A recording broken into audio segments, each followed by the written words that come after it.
You are listening to the Heartland Author Podcast. I am Aaron Apollo Camp. For today's episode, I had the opportunity to interview a fellow Aaron. I interviewed Emanuel Aaron Rose, who is the author of the Wenaha Henry children's book series, as well as multiple nonfiction books about marketing, a field in which Emanuel has considerable experience in. I'm here with Emanuel Aaron Rose, who is the author of several books about marketing as well as a children's book series. Emanuel, welcome to the Heartland Author Podcast. Thanks so much, Aaron. I love to be talking to another Aaron. Yeah, my first name's Aaron, your middle name's Aaron. That's it, yep. Okay. Feel free to introduce yourself to our listeners. All right, well, I'm Emanuel Rose, and I live on the west coast of the United States.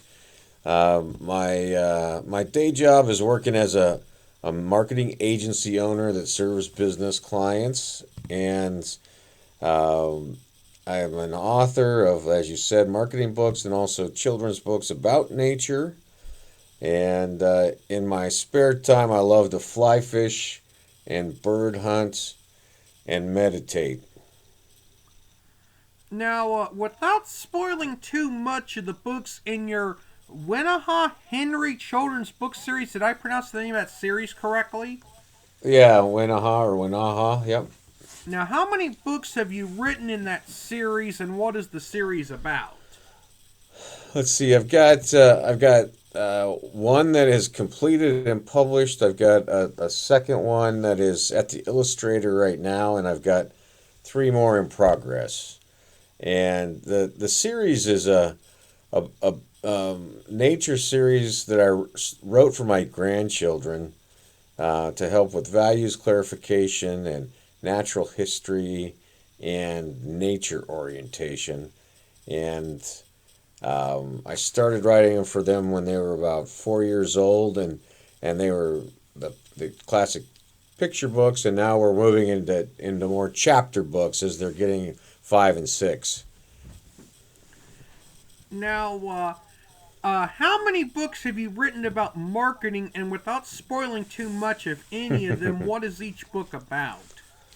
Yeah, so I've written 3 books in the series called Authenticity, and the first one is about marketing to Generation Z, who are the cohort that is between 11 and 26 right now.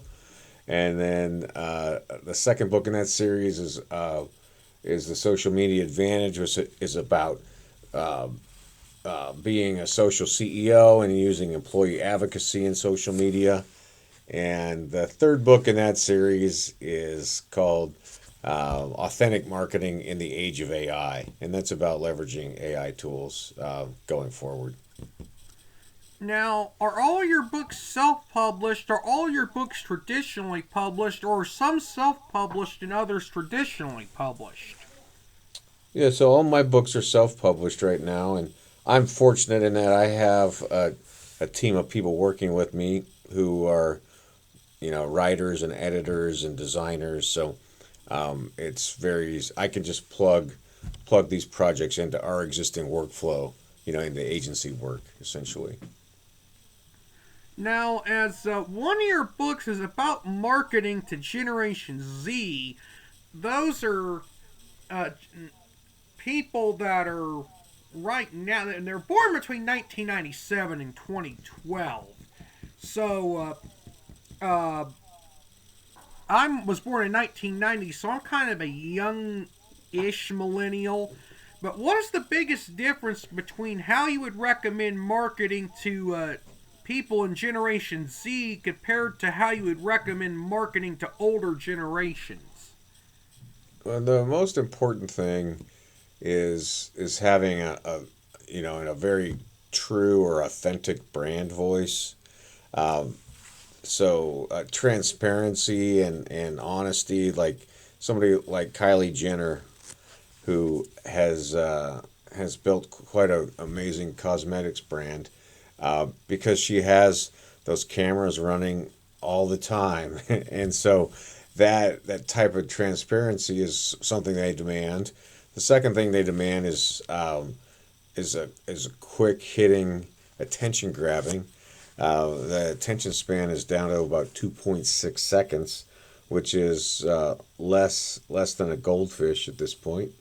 Um, and the third thing is we have to approach these people as the digital natives that they are. So they've never known a day without the internet, without computers, without smartphones, and so the this digital first approach with interesting video and social media is really the most critical thing.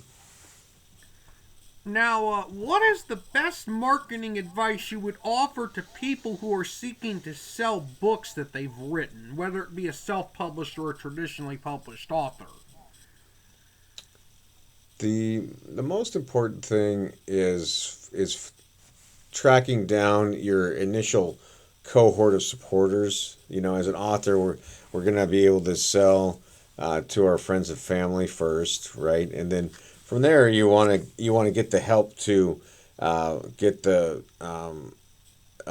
online recommendations, either in Amazon or on your own website, and then get them to help you get author events or some kind of speaking promotional opportunities so that you can sell books and sign books in person. Now, what is the biggest difference in how you approach writing a nonfiction book about marketing and writing a children's book?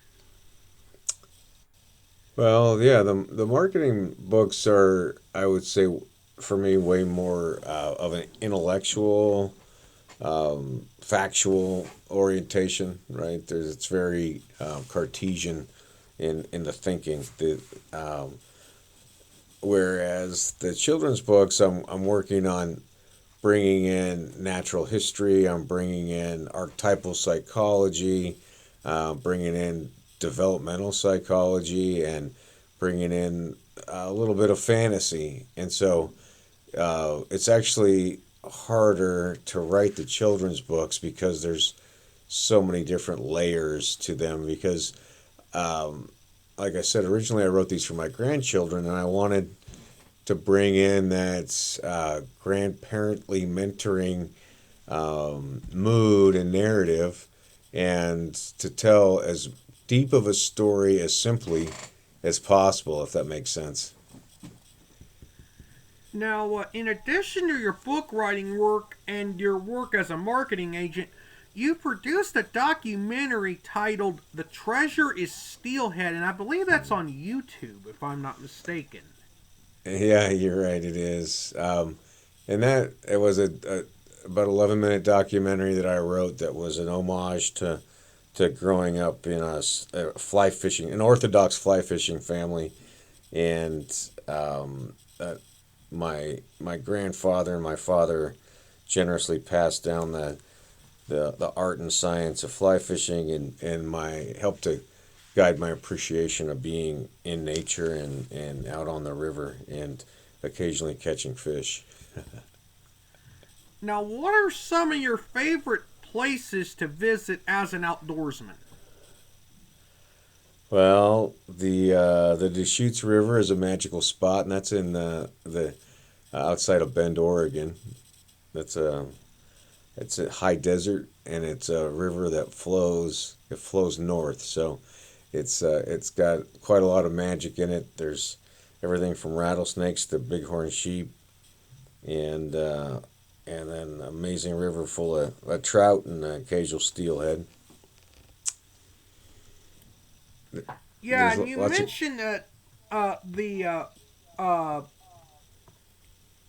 the Chutes River in Oregon flowing northward. A lot of people have a misconception that rivers always flow toward the equator, and that's not true. I mean, the Nile flows northward north of the equator, away from the equator. The Chutes River is another one, and I'm surprised how so many people still believe geography myths.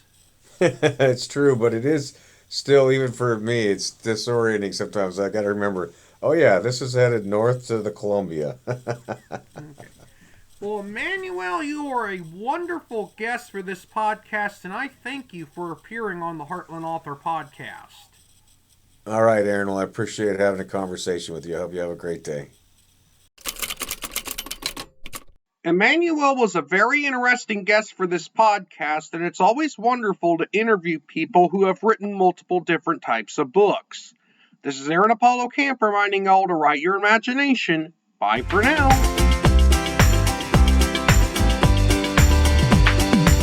You can learn more about me and my book writing projects at campaaronapollo.wixsite.com/authoraac. You can follow me on Twitter and Facebook at AuthorAAC and on Instagram at AACScribe. Copyright 2023, Aaron Apollo Camp, all rights reserved. This podcast episode is intended for the private listening of our audience. Any reuse or retransmission of this podcast episode without the express written consent of the podcast host is prohibited, except under fair use guidelines. Royalty-free music and sound effects obtained from https://www.zapsplat.com.